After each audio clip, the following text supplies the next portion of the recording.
हमारे सौर मंडल में 200 से भी ज्यादा चांद हैं, जिसमें से सबसे बड़े चांद का नाम है गैनीमेड और ये बृहस्पति ग्रह का चक्कर लगाता है। और इसके बाद आता है शनि ग्रह का एक चांद जिसका नाम है टाइटन। ये सोलर सिस्टम का दूसरा सबसे बड़ा चांद है और ये हम इंसानों के लिए काफी खास भी है, क्योंकि ये इकलौता ऐसा चांद है जिसके पास बहुत घना और बिल्कुल एक ग्रह के जैसा एटमॉस्फेयर यानी वायुमंडल है। पृथ्वी के मुकाबले 600 किलोमीटर ज्यादा ऊंचा वायुमंडल होने के कारण 1980 तक वैज्ञानिक ये मानते थे कि टाइटन ही हमारे सूर्यमंडल का सबसे बड़ा चांद है। लेकिन 1980 में जब वॉयेजर स्पेसक्राफ्ट टाइटन के पास से निकला तब उसे पता चला कि दरअसल ये बृहस्पति ग्रह के चांद गैनीमेड से छोटा है। तो आज के इस वीडियो में हम टाइटन मून के बारे में फुल डिटेल्स को जानेंगे। So let's explore.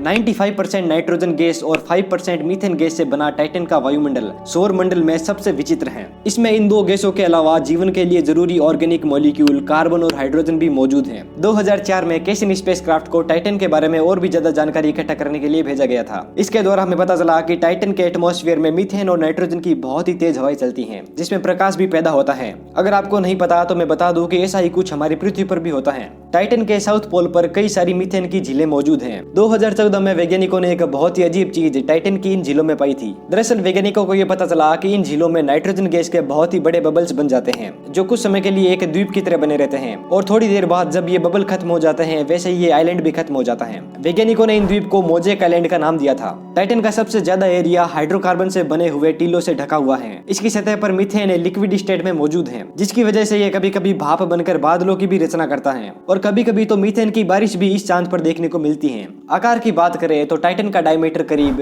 5150 किलोमीटर है, जो लगभग मंगल ग्रह के बिल्कुल बराबर है। इसकी सतह का ताप -179 डिग्री सेल्सियस है, जो पानी को बिल्कुल पत्थर की तरह मजबूत बना देता है और मीथेन जैसी गैस को लिक्विड। इसकी सतह का प्रेशर हमारी पृथ्वी की सतह के प्रेशर से हल्का सा ज्यादा है। बात की जाए इसके ऑर्बिटल पीरियड की तो टाइटन शनि ग्रह का एक चक्कर पृथ्वी के 16 दिनों के बराबर में पूरा कर लेता है। अपने ग्रह के ज्यादा पास होने के कारण ये हमारे चांद की तरह ही टाइडली लॉक्ड है, जिसका मतलब है कि टाइटन की एक तरफ की सतह हमेशा शनि ग्रह के सामने ही रहती है और दूसरी उससे दूर। वैज्ञानिक मानते हैं कि टाइटन की आज की परिस्थितियां इसे भविष्य में इंसानों के रहने के लिए और भी ज्यादा अच्छा बना देंगी। कई सारे मैथमेटिकल मॉडल्स के द्वारा यह साबित किया जा चुका है कि आज से 6 अरब साल बाद जब हमारा सूर्य अपने अंतिम समय में एक रेड जायंट स्टार बन जाएगा, तब टाइटन सूर्य के हैबिटेबल जोन में होगा। उस जोन में आते ही यहाँ का तापमान आज के पृथ्वी के बराबर होगा, जो समुद्रों को बिल्कुल स्टेबल बनाए रखेगा। अगर ऐसा सच में होता है तो टाइटन हमारी पृथ्वी की जगह आसानी से ले पाएगा और जीवन यहाँ पर विकसित हो पाएगा। पृथ्वी पर हुए प्रयोगों से ये बात पता चलती है कि जितना हमने पहले सोचा था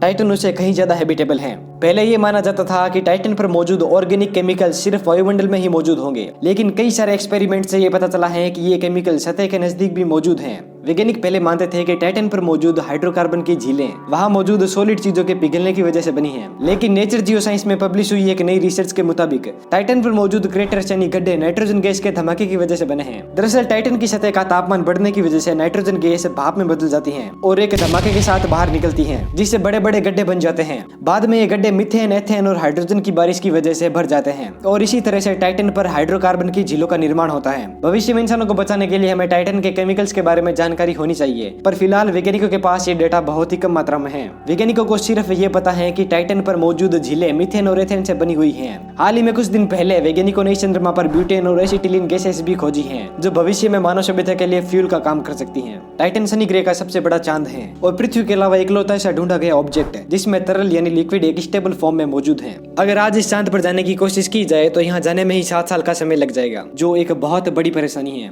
किसी भी हालत में जल्दी और बेहतर तरीके से इस चांद पर जाने के लिए हमें सबसे पहले अपने चांद और मंगल ग्रह पर बेस बनाना होगा। ये बेस एक स्पेस स्टेशन भी हो सकता है, जहाँ से हमारे स्पेसक्राफ्ट डॉक करके और फ्यूल रिफिल करके टाइटन की ओर जा सकता है। इस तरह से हम 7 साल की जगह केवल 2 साल में ही टाइटन पर पहुंच सकते हैं। खैर, अगर आप आज ही चांद पर किसी तरह उतर जाते हैं तो आप इसके घने एटमॉस्फेयर में रहते हुए सैटर्न को बहुत अच्छे से देख पाएंगे। इसकी सतह से शनि ग्रह उतना ही बड़ा दिखाई देगा जितना हमारा चांद 11.5 गुना होकर हमारी पृथ्वी से दिखाई देगा। वह नजारा सच में बहुत ही सुंदर और देखने लायक होगा। लैंड करते ही आपको इसकी सपाट सतह देखने को मिलेगी। यहाँ आपको बहुत ही कम जगह पर गड्ढे देखने को मिलेंगे। खास बात यह है कि इसकी सतह पर क्रायो वोल्केनोज भी मौजूद हैं, जो ऐसे ज्वालामुखी होते हैं जो अपने अंदर से आग और लावा की जगह बर्फ और पानी के धमाके करते हैं। ऐसा ही कुछ ज्वालामुखी प्लूटो ग्रह पर भी मौजूद हैं। हालांकि सूर्य से बहुत दूर होने के कारण यहाँ आपको खतरनाक ठंड का सामना करना पड़ सकता है, पर अगर आप इस ठंड को अपने स्पेशल सूट से कंट्रोल कर पाएं तो आप इसके घने वायुमंडल में उड़ने का भी मजा ले सकते हो। एक हल्की सी जंप आपको इस ग्रह पर एक पक्षी की तरह उड़ने का मौका देगी, जो अपने आप में एक बहुत अनोखा अनुभव होगा। खैर, खैर हाल ही में वैज्ञानिकों ने टाइटन पर एक समुद्र की खोज की है और उनका मानना है कि यह समुद्र 1000 फीट से भी ज्यादा गहरा हो सकता है। इस समुद्र का नाम है क्रैकिन मेर। ये समुद्र पूरी तरह से लिक्विड मीथेन और एथेन से बना हुआ है और ये टाइटन के नॉर्थ पोल पर मौजूद है। दरअसल ये समुद्र 5 बड़ी झीलों के आपस में मिलने की वजह से बना है। इस समुद्र के उत्तरी भाग में एक एस्टुरी भी मौजूद है जो झीलों और समुद्रों को आपस में जोड़ती है। हालांकि वैज्ञानिक टाइटन के समुद्र के बारे में काफी जानकारी जानते थे, यहाँ तक कि उन्हें उनकी गहराई के बारे में भी पता था। लेकिन हमें टाइटन के सबसे बड़े समुद्र क्रैकिन मेर के बारे में बहुत कम जानकारी थी। आपको बता दूं कि ये समुद्र टाइटन पर मौजूद सारे लिक्विड का 80% है और इसीलिए ये इतना ज्यादा खास है। टाइटन हमारे सौर मंडल में सबसे अच्छी जगह है जहाँ पर इंसान अपनी बस्तियां बसा सकते हैं। टाइटन के समुद्र में भी जीवन पनप सकता है, बिल्कुल उसी तरह जिस तरह कई साल पहले पृथ्वी पर पनपा था। जैसे हमारी पृथ्वी पर सारे जीव ऑक्सीजन गैस को अंदर लेते हैं और उसका ग्लूकोज के साथ रिएक्शन कराते हैं और अंत में कार्बन डाइऑक्साइड गैस को रिलीज करते हैं, वैसे ही टाइटन पर रहने वाले जीव ऑक्सीजन की जगह हाइड्रोजन गैस को अपने अंदर लेंगे और उसका ग्लूकोज की जगह एसिटिलीन नाम के केमिकल के साथ रिएक्शन करेंगे और कार्बन डाइऑक्साइड की जगह मीथेन गैस को बाहर निकालेंगे। हमारी पृथ्वी पर भी ऐसे कई सारे जीव हैं जो इस प्रक्रिया को अपना जीवन चलाने के लिए करते हैं। ऐसे जीवों को मीथेनोजेंस कहा जाता है क्योंकि मीथेन और पानी को बाहर छोड़ते हैं। देखा जाए तो बस्ती बसाने के मामले में टाइटन मंगल ग्रह से कई गुना अच्छा है, लेकिन क्योंकि मंगल ग्रह हमारी पृथ्वी से ज्यादा नजदीक है इसीलिए सबसे पहले वहीं बस्ती बसानी होगी और उसके बाद अपनी तकनीकी को बढ़ाने के बाद ही हम टाइटन पर जा सकते हैं। टाइटन हमारी पृथ्वी से काफी दूर मौजूद है और यही बात इसे हम इंसानों की पहुंच से बाहर बनाती है।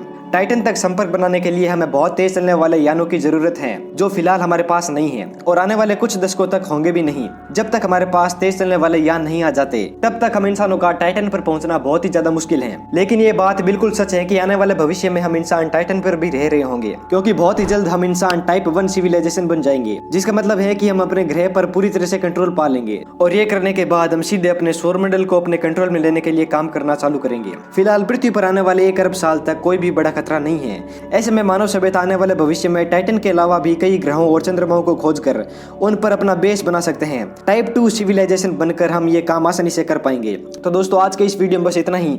आप नीचे कमेंट करके बताइए कि आपको अगला वीडियो किस टॉपिक के ऊपर देखना है। मैं मिलता हूँ आपसे अगले से इंटरेस्टिंग वीडियो के साथ। तब तक के लिए थैंक्स फॉर वॉचिंग।